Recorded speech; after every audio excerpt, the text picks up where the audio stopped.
I absolutely love roses, and I'm a Colorado native. And most people think roses are just too difficult to grow in Colorado, but that is not the case at all. There are a lot of great options. We're here at Tagawa's Garden Center, and we're going to cover all of the rose basics. The great new varieties of roses have come out that are great for the landscape, provide great color, and give you another option. One of my favorites is going to be the landscape roses that have come out. These work well in slopes and also as ground covers. They are more drought tolerant and they don't require the heavy pruning and maintenance that you'll sometimes see with like a tea rose. Another great variety of roses that have come out are the shrub roses. These aren't quite as tender as some of your tea roses varieties are going to be. They're going to bloom for you majority of the summer with some good pruning, correct planting, and fertilization. Both of these making great options for you to plant in and around your house. These are not as common, but they work great in any of the landscape throughout all of Colorado. So by far the most popular varieties of roses are going to be the tea varieties of roses or grandiflora roses. These are absolutely gorgeous. This is called ginger snap. Variations of oranges to pinks make an absolute beautiful accent to any landscape. This one, which is named Julia Child, goes anywhere from a deep buttery yellow to a soft creamy yellow, making it fantastic for your landscape.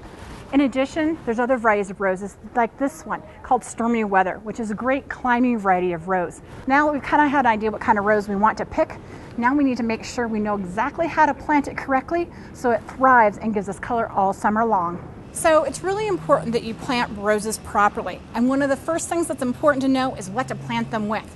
I highly recommend getting a good compost. Nature's Yields compost is one of my favorites.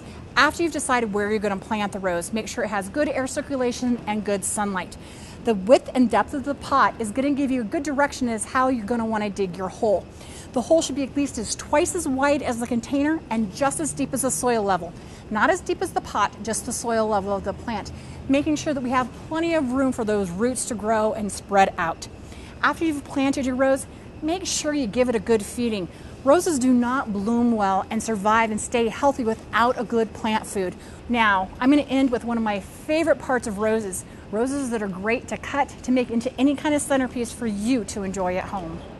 I like being able to make beautiful bouquets and centerpieces from the flowers I have out in my garden and bring them inside. Two of my favorite varieties of roses to do that with are Barbara Streisand and New Zealand. As you can see, they produce great, beautiful flowers with buds right behind them. So when you cut them off and you place them in a vase, not only will you get this flower, but these won't be far behind, giving you great longevity if you're using this in a vase or a centerpiece. So today we've covered basically for Roses 101, how to choose a variety of rose, how to properly plant it and then feed your rose, and roses that are great to have for cut flowers in your garden. So I hope you've learned everything today on Dig In's Rose 101.